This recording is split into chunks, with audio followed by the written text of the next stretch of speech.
Hello guys, Rakin here, and today I'm gonna bring you a little guide on how to do Throne of Tides and probably pug it decently above 18 key level.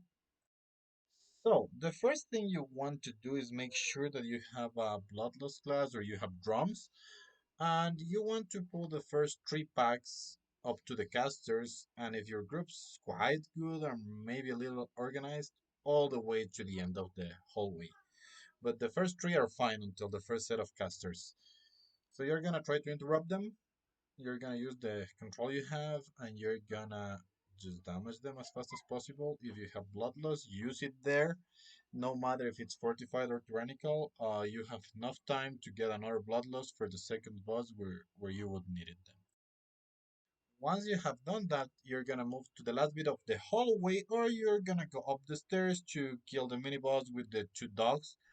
Uh, the two dogs are a little annoying because they will leave a bleed on your tank, and if your tank doesn't know how to manage it, probably will die. Now, a little extra note here: if your tank's a warrior like I am, if you enter to the you enter the pool and your DPS players stay a little behind, you will have the chance to spell reflect the first set of casts. While if you're a DH, probably you can use Sigil of Silence to control. Any other classes will not really have that much control as tanks. So once you've killed the mini boss and the two dogs, you're gonna go up. And when you go up, you're gonna have to wait for a little RP. Once the RP is done, depending on how the damage profile of your group's going, especially if you're the tank, you can pull the first two sets, which is the moving ads, normal ads that you're gonna have in the first two leads. Or if your damage is a little high, you're gonna go all the way to the casters too. Okay. After you're done with the casters there, depending on what tanks on your group, you can pull the two melees there. And if you have a DH, you can pull the first three mobs that you have on the hallway up. A big recommendation for DPS and heals, line of sight on the little corner next to the pillar for the ones that are on the next room. By the way, on that last pull, I died a bit, so that's the reason why you see us fighting on the hallway.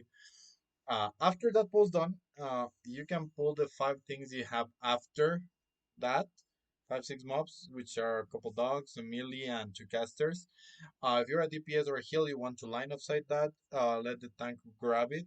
If the tank's a DH, that's way easier. If the tank's a warrior, a druid, a monk, a pally, not so easy. Well, pally, so, but the rest are not so easy, okay? So line of sight, let them come, and kill them as fast as possible, interrupt as much as possible, especially healing wave.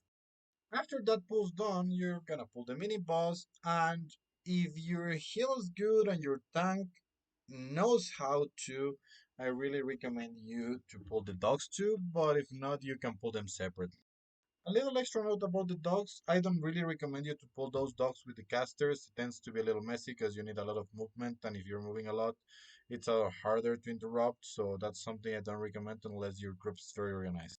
Once you're done with the dogs, you have on the sides uh, two packs that are like mirror that have three casters, and you want to kill at least one of them. I mean, what you really need for percentage is one of them. My recommendation, if it's a pug, kill both of the packs unless you see that they are kind of experienced, let's say, and that you can trust them to just kill one and kill the boss without pulling the mobs. Because if not, you just kill both sides and then mid. When you're doing this mid pack, your tank really needs to use a lot of mitigation because there's a lot of damage, both magical, bleeds, and physical. So your tank really needs to use a lot of mitigation.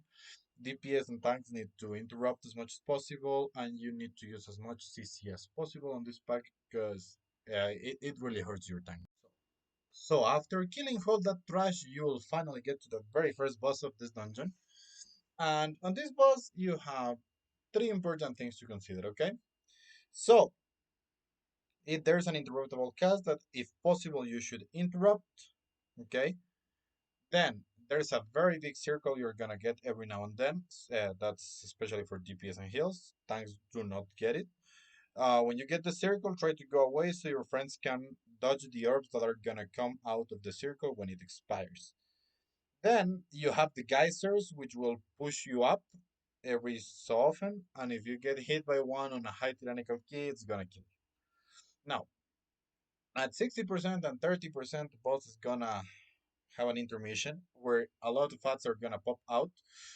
And what you're gonna do there is kill the ads, and once the three big ads are dead, the boss is gonna return back to be damageable because on all that intermission it's damage free. Now, very important note: your tank, or if you're the tank, you gotta grab the melee mob very fast. The melee one is very important to grab. Casters don't really hurt. Even in tyrannical weeks, the casters there do not really hurt a lot. They are second priority. Just interrupt them, and their melees don't do jack. So just that. And after you do that, you just keep DPSing the boss until it. Once this boss is dead, you're gonna get a little cutscene when you're leaving the room. You can skip it. You can watch it. My suggestion is to skip it and go to the next boss. This boss you really want to bloodlust because the longer the fight gets, it has like a soften rage. You're gonna get a lot of puddles that deal damage, and those puddles in some time are gonna become mobs that attack you. And this is time based. So basically, if you take way too long on this fight, you're gonna get way too many puddles and way too many ads, and somebody's gonna get killed very horribly. So you bloodlust it so you can do it faster. When the ads are out, if you're a DPS, try to hit them.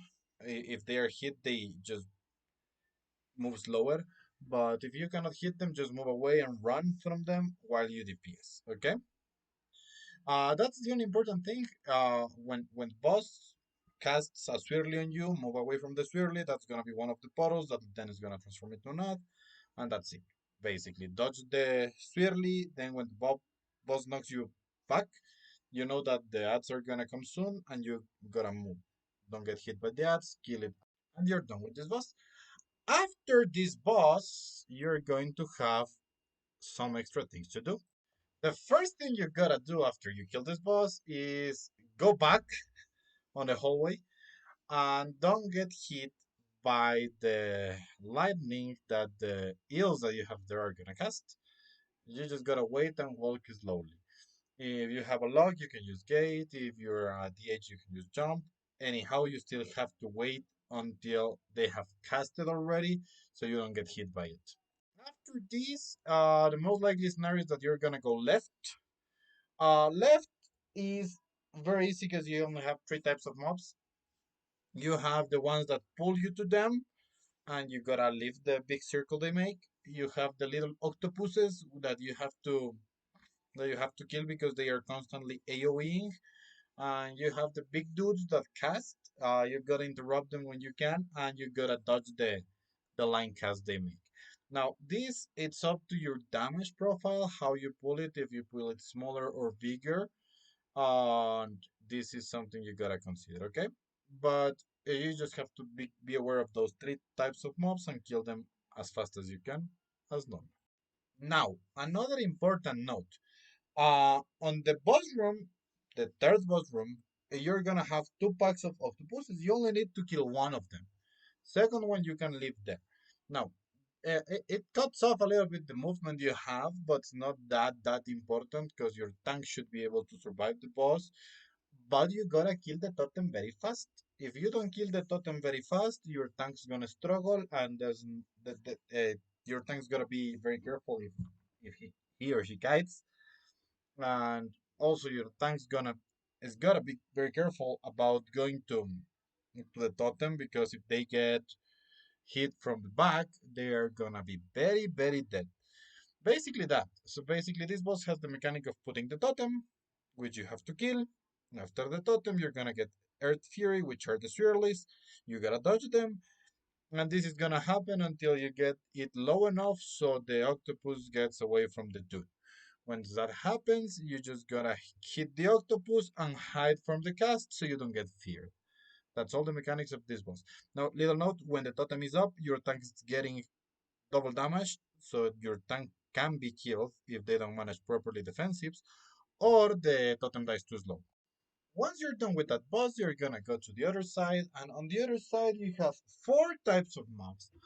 Just four types of mobs, but in this case, it really it's a little bit hectic, especially on pugs. So the number one type of mobs, the lancers, which will just throw a lance to you, not that big of a deal. You have the ones that cast the water bolts, those ones hurt a lot. Then you have the little elementals, which just give you a debuff when they die. They are not so hurtful to you directly, but if you kill a lot of little elementals, and then you kill, go to attack, not necessarily kill, go to attack a big elemental, they have a cast that's swell, and that cast is gonna hurt you basically depending on how many stacks of the little elementals you have. You gotta manage that a little bit so you don't get killed. Now, the best tank for this part, honestly, is the H, because there are a lot of casters. Control is very useful here. No tank has the DH control on this side, so it's very tough in any other tank. Once you're done with this corridor, you're gonna get to the very, very last boss. On the very last boss, there are some things you gotta keep in mind. Basically, three things, in my opinion. Well, four if you want to really dig deep into it. First one is every now and then you're gonna get a purple circle around DPS and healer players, and basically you gotta kind of stack it, but don't get the other person in your circle. Okay, so they are very very close together. You want them to be close one to the other. After that, two players are gonna get a blue beam. Those players normally are DPS or heal, and what you're gonna do with those blue beams is going to the black puddles that you left with the purple circles and cleanse them with the blue beam. Now, there is a frontal for the tank. The tank should use a defensive each frontal. If you're a warrior, for example, use ignore pain. Well, it depends. Okay? And that. After that, the boss is gonna pop adds every now and then. 5 adds, 3 blobs, and 2 elementals, big elementals. The blobs you gotta kill very fast, but you gotta group them too. And the elementals, you don't really care where they die. Okay? The blobs are gonna leave a black puddle. You gotta cleanse it too, if possible. And this part where you're doing all these things is where when you wanna lost it if you have bloodlust back again. Now, after this boss is dead, the big elemental you're killing now, you're gonna get Osunat, which is just a target dummy. You just hit it and it dies. Thank you very much and have a good one. I hope you enjoyed it and take care.